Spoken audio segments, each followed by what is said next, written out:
Hi, I'm Devin, and my favorite book when I was a child was the book Tacky the Penguin by Helen Lester.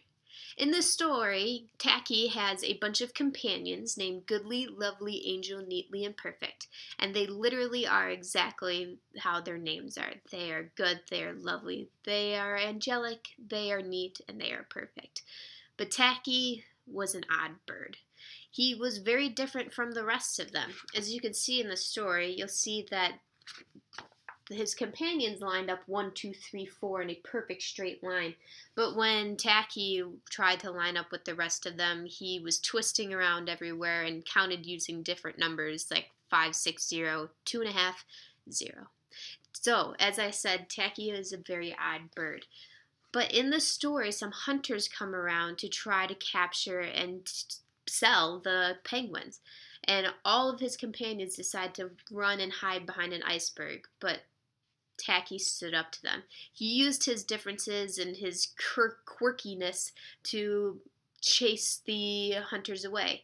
He actually annoys them so much that they want to leave.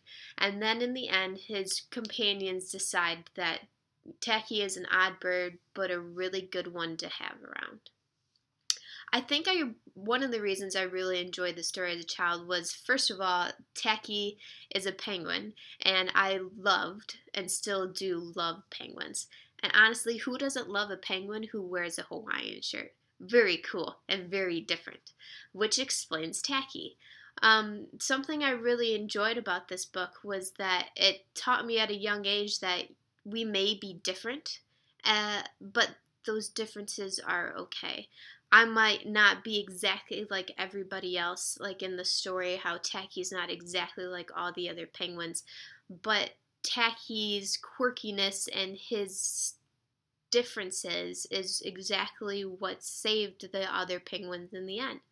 Um, I know that his companions didn't really accept him right away, but sometimes it takes people time to accept other people for how they are. And when they get to know them on a more personal level or see them in different situations, they end up really seeing them in a different light.